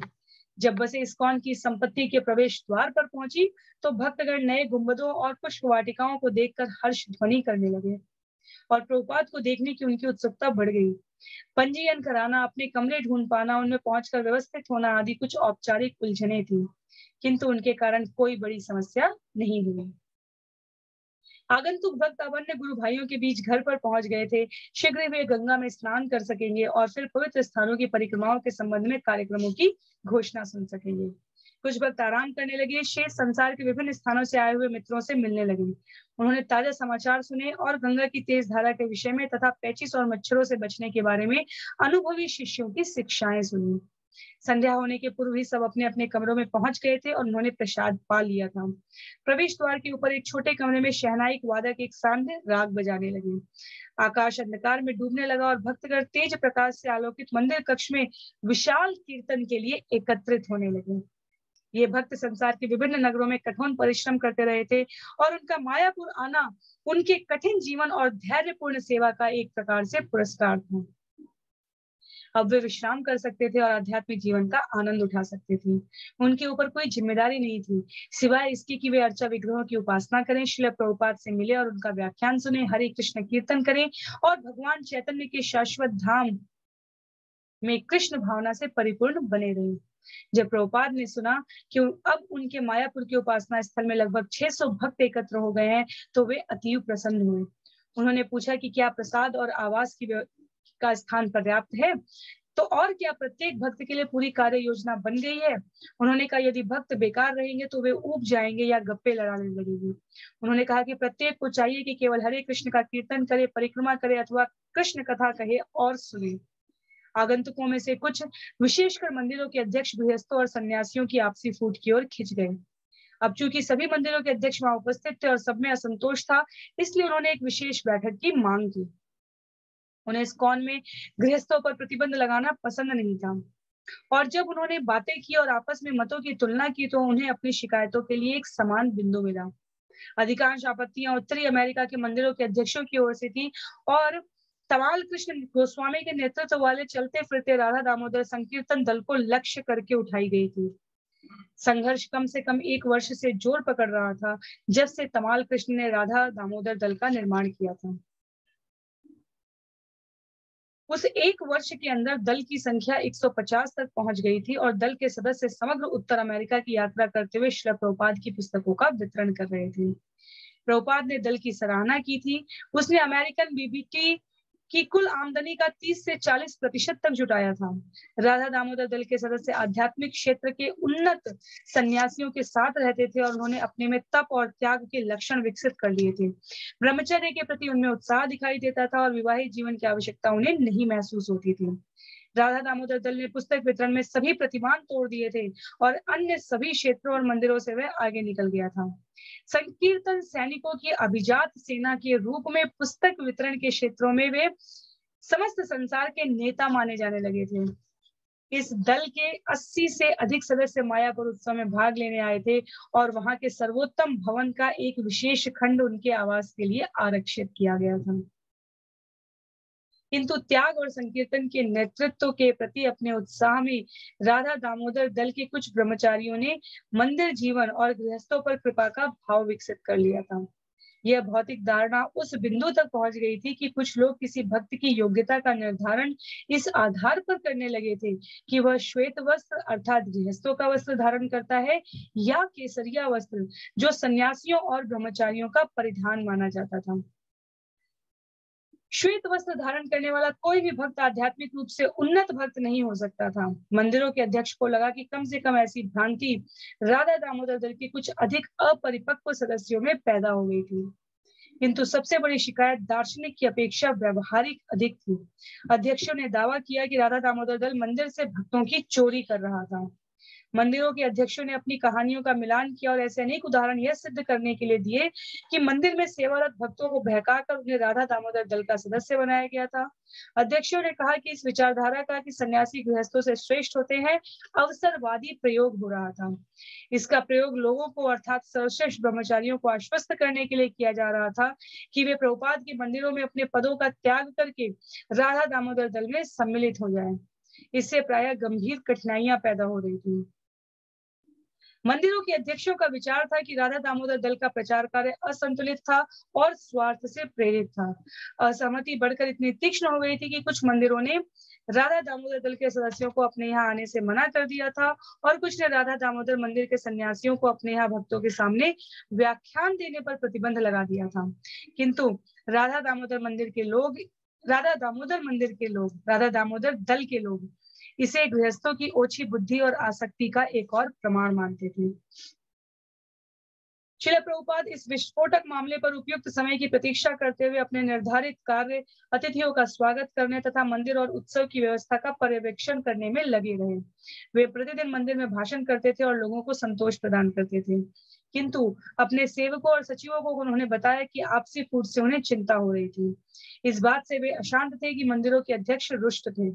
एक दिन इस चिंता के कारण वे तीसरे पहर की अपनी झपकी भी नहीं ले सके। मालिश कराते हुए उन्होंने हरिशौरी से कहा, यह एक बहुत गंभीर मामला है। यह सन्यास और गृहस्थ के बीच भेदभाव का मामला। इससे हर चीज नष्ट हो जाएगी। हरिशौरी ने इस फूट की तुलना उस फूट से की जिसने गौड़ीय मठ को नष्ट कर दिया था। एक अन्य समय जब प्रभुपाद अपने कमरे में बैठे थे तो उन्होंने एक सुंदर बुकमार्क उठा लिया जो एक ब्रह्मचारिणी ने उनके लिए बनाया था। उन्होंने कहा, इतनी बढ़िया सेवा, इसे कैसे ठुकराया जा सकता है। मैंने कभी भी उन्हें सेवा करने से केवल इस कारण नहीं रोका कि वे स्त्रियां हैं। रामेश्वर प्रभुपाद के कमरे में आया और उन्हें हाल के कुछ बीबीटी प्रकाशन दिखाए। उन्होंने कुछ व्यवस्था संबंधी बातें की और फिर अंत में वे सन्यासी गृहस्थ मुद्दे पर आए। जब रामेश्वर अपनी राय देने लगा तो प्रभुपाद ने कहा कि अन्य उपलब्ध सन्यासियों और जीबीसी के लोगों को भी विचार विमर्श के लिए बुला लिया जाए। रामेश्वर मंदिर का पक्ष ले रहा था और उसने उन वित्तीय और व्यवहारिक समस्याओं का वर्णन किया जिनका सामना मंदिरों को उनके आदमियों के राधा दामोदर पार्टी में चले जाते रहने से करना पड़ रहा था।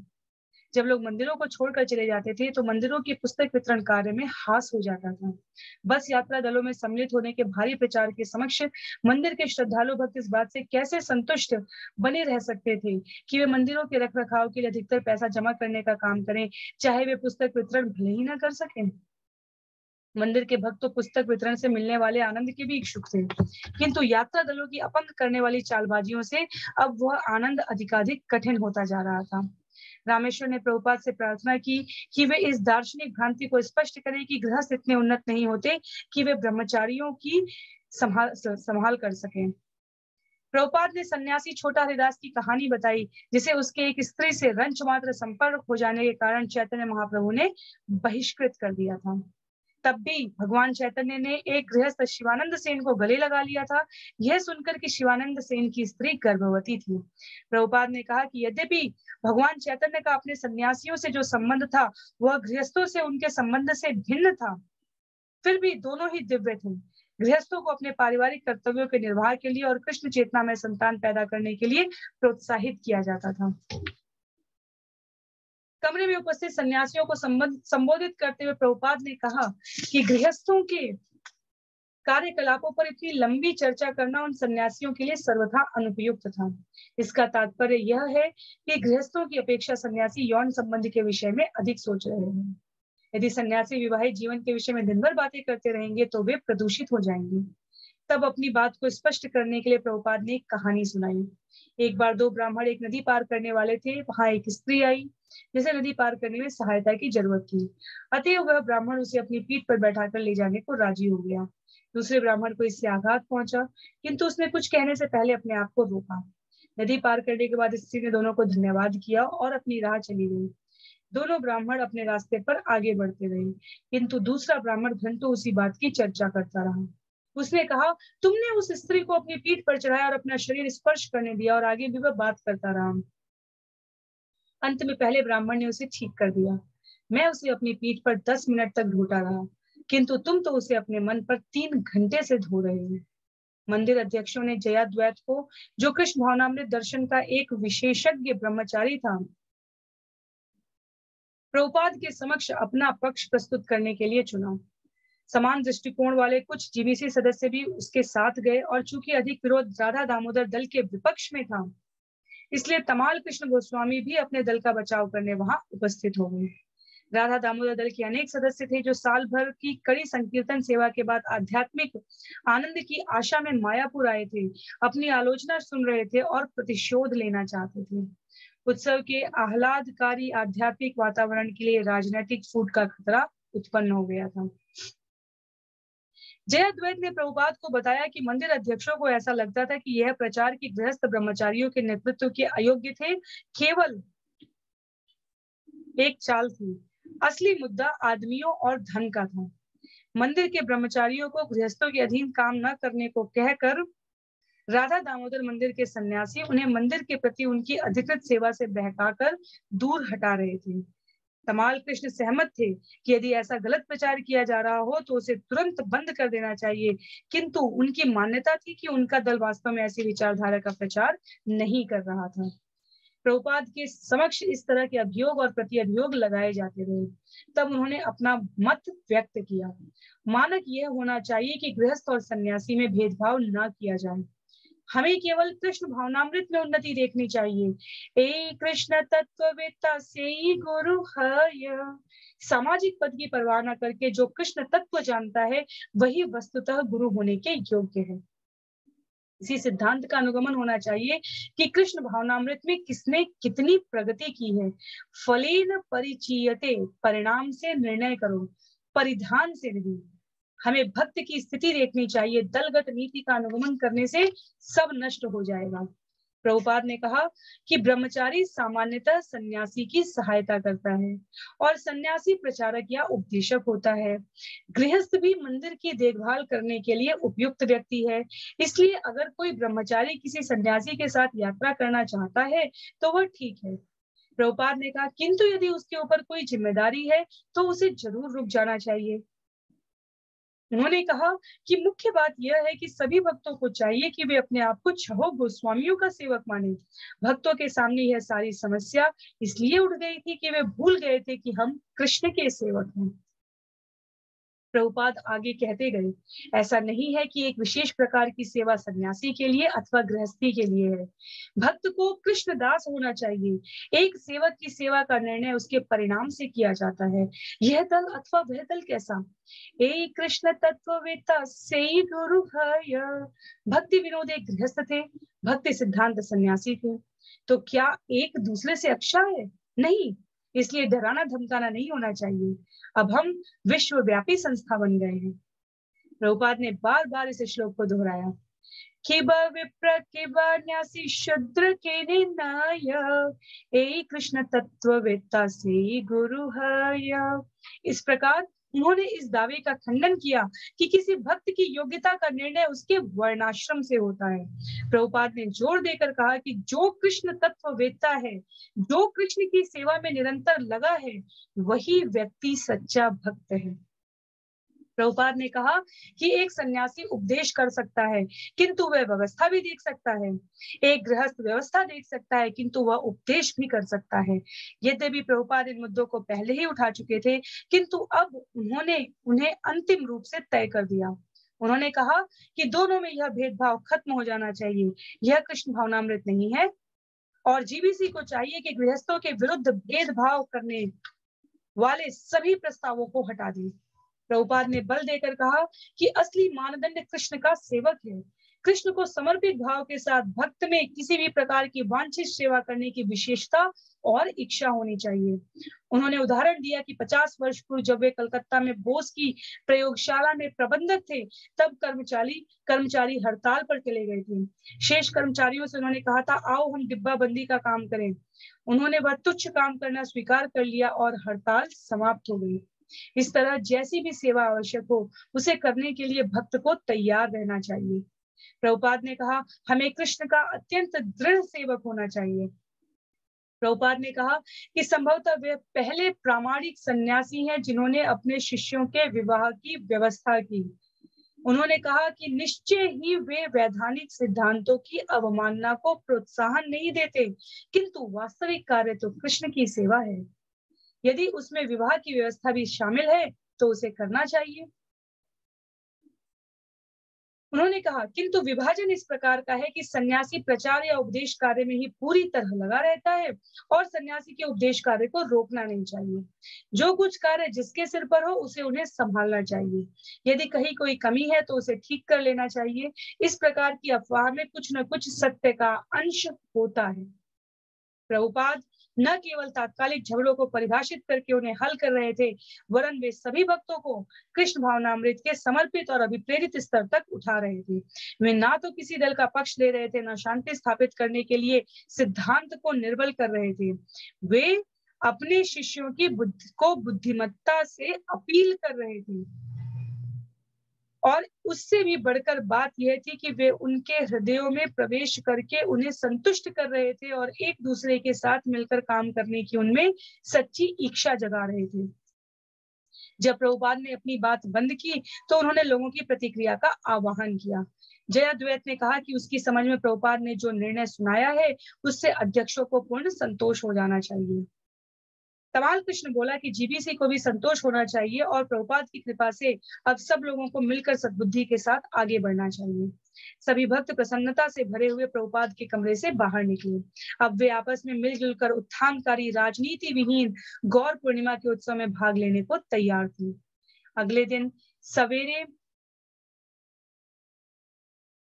प्रभुपाद प्रातः भ्रमण के लिए मायापुर भवन की छत पर गए। जो ही वे छत पर चक्कर लगाने लगे, कम से कम 2 दर्जन भक्त, जिनमें अधिकतर मंदिर अध्यक्ष और सन्यासी थे, उनके साथ हो लिए। मंदिर अध्यक्षों को लग रहा था कि उनकी विजय हुई है, उनका अपना पक्ष विजयी हुआ था और सैद्धांतिक गलतफहमियां दूर हो गई थी। अब हर चीज स्पष्ट थी। पूरे मामले से प्रभुपाद में भक्तों की श्रद्धा में वृद्धि हुई थी और उनकी समझ में आ गया था कि आत्म प्रतिष्ठा की मिथ्या धारणा का त्याग करके उनके आदेश का पालन करने में ही बुद्धिमानी है। जब वे टहल रहे थे, विगत दिनों के तनाव से मुक्ति देने वाले परिहास की मुद्रा में पंच द्रविड़ स्वामी ने प्रभुपाद से विचित्र प्रकार के प्रश्न पूछने आरंभ कर दिए। उन्होंने कहा, श्रील प्रभुपाद, एक बात ऐसी है जो मेरी समझ में नहीं आती। वह है चैतन्य चरितामृत में साक्षी गोपाल की कहानी में अर्चा विग्रह का युवा ब्राह्मण के साक्ष्य के लिए आना। वह युवा व्यक्ति वृद्ध ब्राह्मण की सेवा कर रहा था। तब वृद्ध ब्राह्मण ने उससे अपनी कन्या का विवाह कर देने का वचन किया और उसका साक्ष्य देने के लिए अर्चा विग्रह का आना हुआ। यदि युवा पुरुष इतना सच्चा भक्त था तो उसने अर्चा विग्रह को अपने विवाह में साक्षी होने के लिए इतनी दूर से क्यों बुलाया? फिर वह अविवाहित क्यों नहीं बना रहा?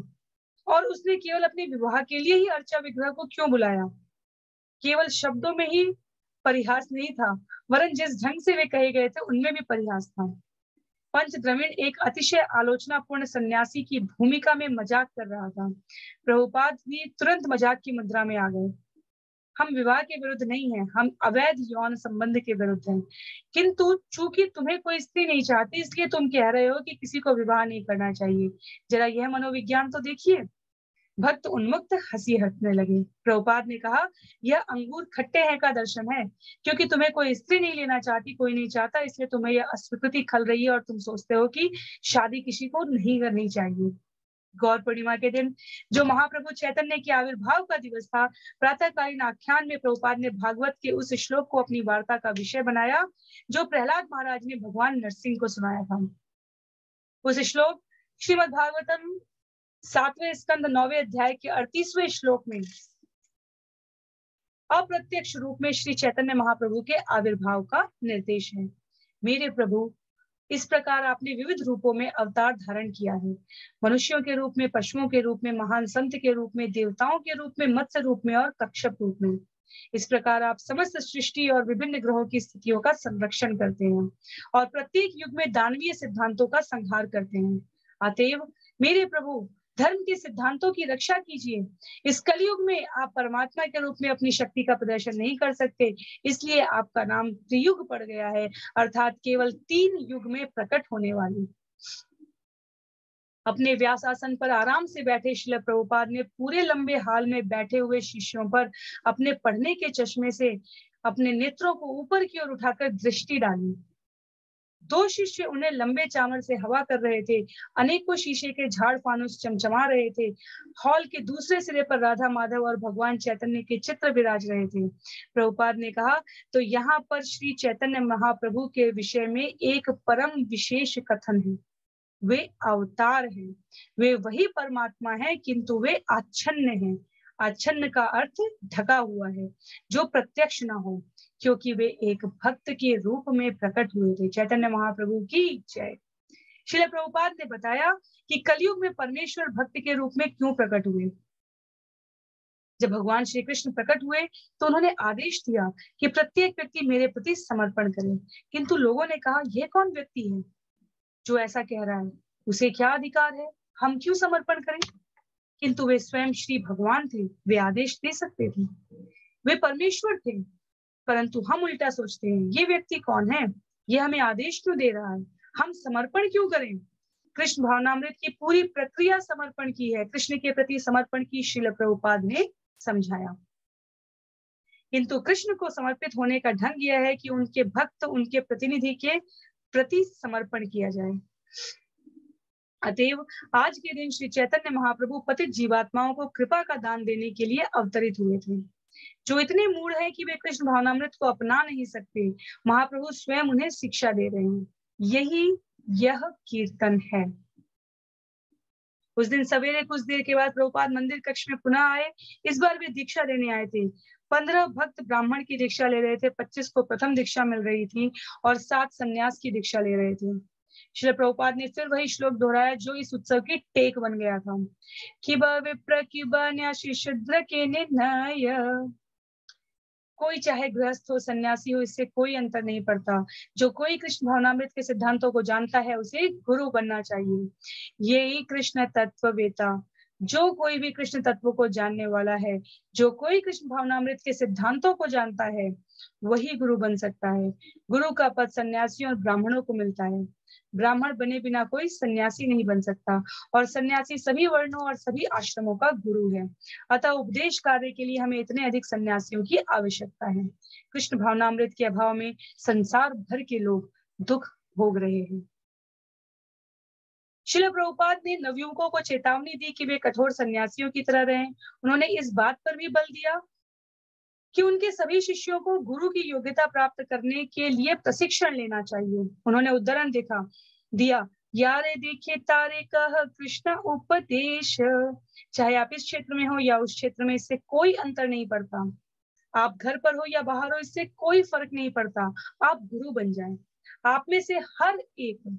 मैं गुरु कैसे बन सकता हूं? मुझ में कोई योग्यता नहीं है। चैतन्य महाप्रभु ने कहा, आप में किसी योग्यता की जरूरत नहीं है। केवल एक योग्यता प्राप्त कीजिए कि आप भगवत गीता के उपदेशों को दोहराते रहें। यारे देख तारे कह कृष्ण उपदेश। आप गुरु बन जाएं। कृष्ण उपदेश का एक धूर्त या मूर्ख की भांति अपमिश्रण ना होने दें। इसे उसी रूप में प्रस्तुत करें जैसा वह भगवत गीता में है।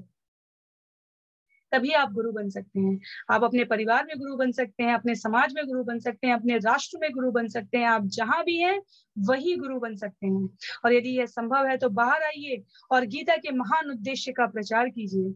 इसलिए हमारे आंदोलन का नाम है कृष्ण भावनामृत। कृष्ण जो कुछ कहते हैं उसे स्वीकार कीजिए और उसका प्रचार कीजिए। आप गुरु बन जाते हैं। गौर पूर्णिमा के दिन हर एक ने चंद्रोदय तक अनाहार व्रत रखा और अधिकतर भक्त गंगा जी में स्नान करने गए।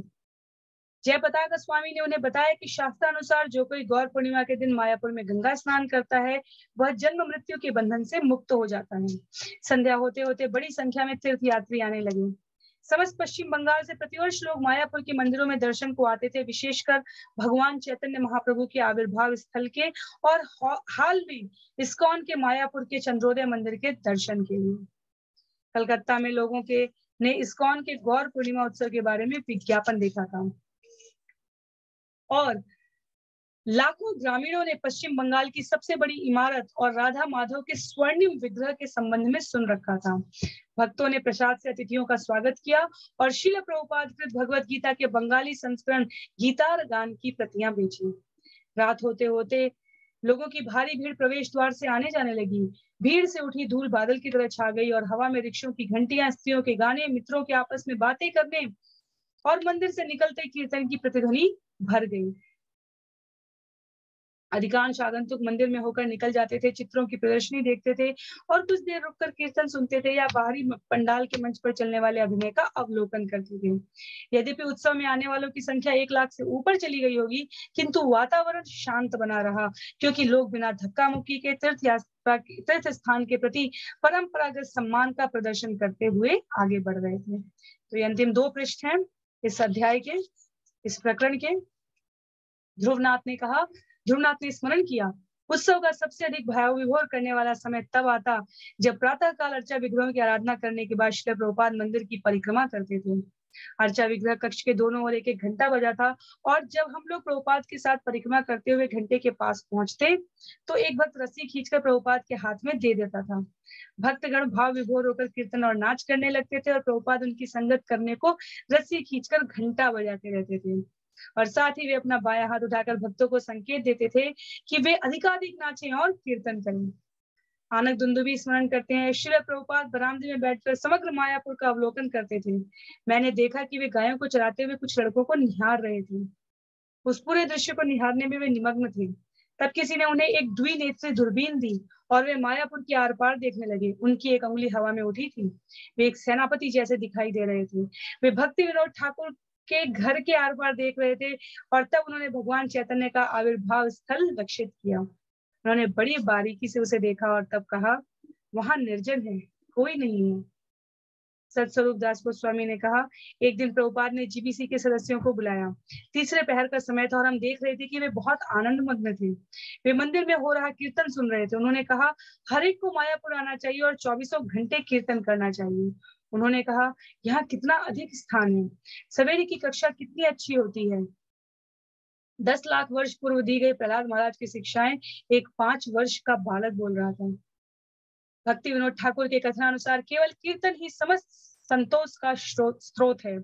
कीर्तन में भौतिकता का लेश भी नहीं है। अजामिल ने नारायण का नाम पुकारा और उसकी रक्षा हो गई। प्रभुपाद ने कहा कि भक्तों की टोलियां मायापुर इस तरह आए कि वहां हर समय 500 लोग उपस्थित रहें। तब एक भक्त ने कहा, अमेरिका में अधिक कीर्तन करने का प्रयत्न चल रहा है, 12 घंटे प्रतिदिन, अंत में 24 घंटे प्रतिदिन कीर्तन का कार्यक्रम बनाने की योजना है। श्री प्रभुपाद बोले, हाँ, सर्वत्र यह कीर्तन चलता रहना चाहिए। बैठकों, प्रस्तावों, विघटनों, क्रांतियों से कोई समाधान नहीं मिलते, इसलिए कीर्तन ही चलना चाहिए। गोप वृंदपाल ने स्मरण किया, मैं पहरे पर था। प्रभुपाद रात को 12 या 1 बजे उठ जाया करते थे। वे ऊपर की मंजिल पर थे और मैं उनसे एक मंजिल नीचे था। बालकनी में आगे पीछे घूमते हुए खूब कीर्तन करते थे। मैं उन्हें नहीं देख सकता था, किंतु उनके घुटे हुए सिर की परछाई देख सकता था। वे एक और 10 कदम चलते और फिर दूसरी ओर 10 कदम चलते थे। मेरा पहरा 3 घंटे का था। मैं बैठ गया और अपना जप करने लगा और प्रभुपाद के सिर को आगे पीछे आते जाते देखने लगा।